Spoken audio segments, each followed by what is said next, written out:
We are picking some of the biggest games of Week 8 against the spreads with our odds coming from Caesars Sportsbook. Brad Crawford and Chris Hummer here, both with records above 500. But Brad, you're coming off a 10-0 week. Please tell us your secrets. Very good week. I saw the Tennessee win over Alabama coming from a mile away. I thought Bama's been struggling throughout the season. Tennessee was the team that finally handed Saban his first loss this year. I had Iowa State plus 14.5 at Texas. Several more good bets. So, Grace, I hope I can continue it here in Week 8. I hope so, too. And from now on, the rule is you have to parlay all of your picks for the rest of the season because you'd be on vacation right now, okay? So just do that for me so I can live vicariously through you. All right, let's start at the horseshoe, guys. Iowa at Ohio State with the Buckeyes favored by a large number here, 29. Both teams coming off the bye. And this is kind of feeling like a strength versus strength thing with the Buckeyes offense and the Hawkeyes defense. Chris, who you taking? Yeah, I wish I could take Iowa to cover. I think Iowa has one of the rare defenses in college football that's equipped to hang with Ohio State in terms of its secondary and the strength of the team being there. But Iowa's offense is just terrible. It might look better coming out of the bye, but this is an offense ranked 130th nationally in yards per play. When you're playing Ohio State, the one thing you have to do is score to keep up in the game. And I don't believe Iowa can do that, especially playing on the road in the horseshoe. I like Ohio State to cover and to win the game outright. Yeah, Chris, you nailed this one. I don't know how the Hawkeyes are going to produce enough points offensively to cover in this game. The Hawkeyes struggled throughout the year on that side of the ball. Those issues are widely documented. Ohio State's defense has to be licking its chops right now, knowing they're going to be playing with a healthy lead throughout the game. Emeka Egbuka, very good wide receiver. Marvin Harrison Jr., probably the best player in the country at his position.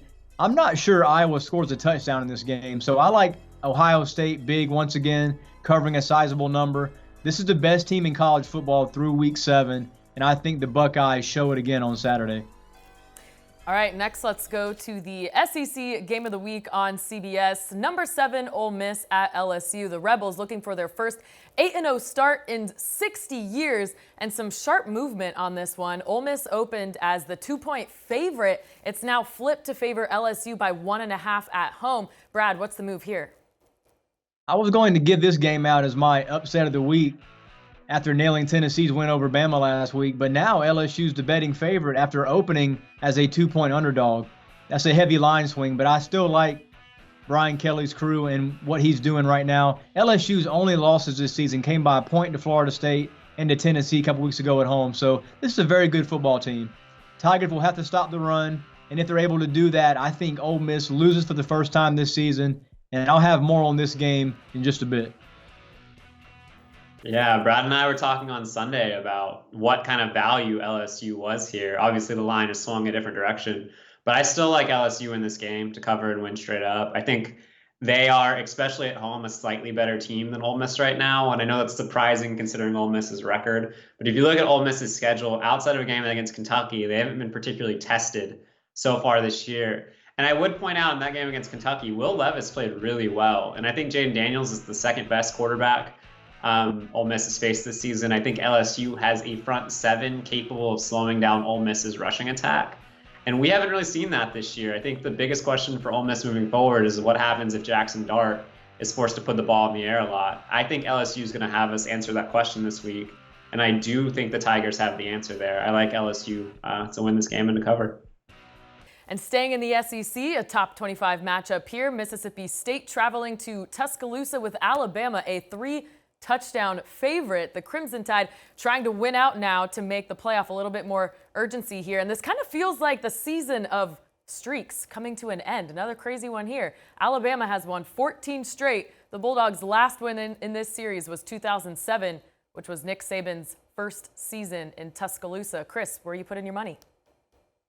Yeah, I know Tennessee ended a long streak last week, but I can't say it's going to happen twice in a row.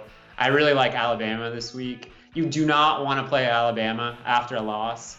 They're 6-0 in regular season games after a loss since 2014. They've won those games by an average of 24 points. I don't think Mississippi State is quite explosive enough through the air, even though they have a really good passing attack, led by Will Rogers, to expose Alabama the way Tennessee did a week ago. And I just don't think Alabama is going to be as sloppy as we saw it be last week when it had a record number of penalties. I like Alabama to bounce back and get a bit of revenge against Mississippi State this week and cover that spread. Yeah, if you were lucky enough to get Mississippi State at 22 points, maybe 21.5 when this line opened, I think you feel pretty good about the Bulldogs in this spot. Alabama has substantial issues at the back end of its defense. Those are well documented. I think the Bulldogs can exploit that to an extent. The lack of a running game last week against UK really damaged Mississippi State's chances, and they're not going to be able to run the ball in Tuscaloosa either. So I don't like laying this big of a number for the Crimson Tide because they've struggled at times to cover this season. But that being said, as Chris mentioned, recent history suggests Nick Saban owns Mike Leach, and this is a mad Alabama team after what happened at Neyland Stadium. So lay the points, take Alabama minus 21. Okay, let's go to Minnesota at Penn State, with Penn State a 5-point favorite and back at home after that loss to Michigan. Now, Minnesota quarterback Tanner Morgan might lose his Ironman status here. He's made 45 straight starts for the Gophers, dating back to October 2018. He's now dealing with an upper body injury, first time in almost 4 years, almost to the day that he'll be sidelined. Brad, what are you taking here? My biggest question is, can Minnesota get it together offensively after back-to-back losses here in the Big Ten? And will Penn State show up emotionally after getting bruised and battered at Michigan?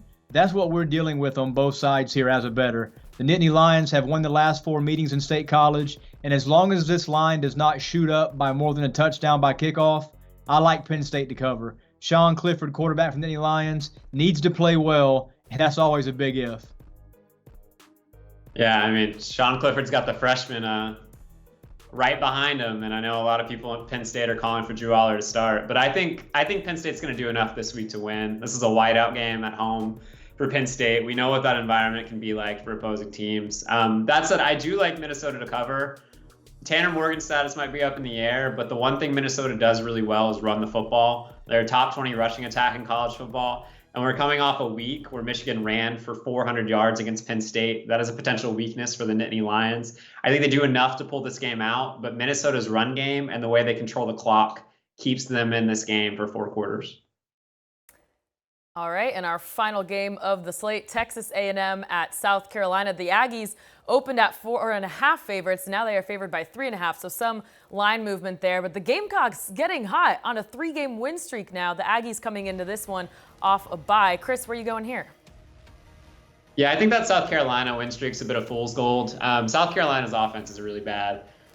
Spencer Rattler has turned the ball over quite a bit this year. The receivers aren't getting open. The offensive line's a problem. And against a defense like Texas A&M's, which is as talented as any in the country, I think that's going to be a problem all game long. I like the Aggies to cover here. I'm not particularly confident in the Texas A&M offense either, especially with kind of the surprising news Haynes King is going to be back and able to play this week. But I do like Texas A&M to do enough on the road. They've owned this series since they came in the SEC, and I like the Aggies to cover. I think you're underestimating what a night game at Williams-Brice Stadium, Chris, can do for this program at South Carolina. This is a very important game for both teams, more so the Gamecocks, in my opinion, because a win pushes South Carolina at 5-2, very close to the top 25, with 2 winnable games after that coming in the form of Missouri and Vanderbilt. Texas A&M has not lost this matchup to the Gamecocks since joining the SEC in 2012, but I'm going to take South Carolina plus 3.5 points here in Columbia. This is the second best defense the Gamecocks have played all season, in my opinion, behind Alabama, so I'm not sure they're going to win outright, but I'll take 3.5 points and South Carolina in a close finish. All right, so momentum going for the Gamecocks. We're going to try something new here in this segment. We're going to look at our best bets for these 5 games that we just covered. So Brad, we'll start with you. What is Brad's best bet? Yeah, I'm trying to hit my 4th straight best bet, Grace. Trying to move to, I think, 6-1 or so on the season with the win this week. I'm going to head to Baton Rouge, where I'm fully expecting LSU to hand Ole Miss its first loss of the campaign. There's been some crazy line movement in this game, as we've mentioned previously. I think it's going to be a competitive 4-quarter finish, but take LSU on the money line here. I just think quarterback Jaden Daniels is playing possessed after he had 360 and 3 touchdowns in Gainesville last Saturday night, and LSU wins in a big spot here to get to 6-2.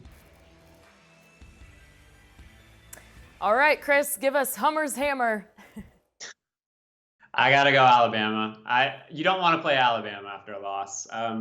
We talked about that recent history since 2014. They're 6-0 in these games, winning by an average of 24 points. I think Alabama played as sloppy of a game as possible last week on the road. Will Anderson even admitted the Tide were a bit frazzled. That's not going to be the case at home. Nick Saban's going to hammer into them all week about how they lost that game to Tennessee and how poorly they played.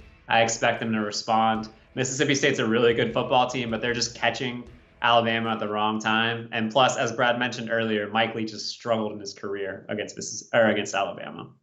So I was really close to picking Mississippi State to cover this number, not only because Alabama has struggled with these 3 or 20-plus spreads all season long, but the way their secondary struggled with Tennessee's offense and how those wide splits, how it spaces.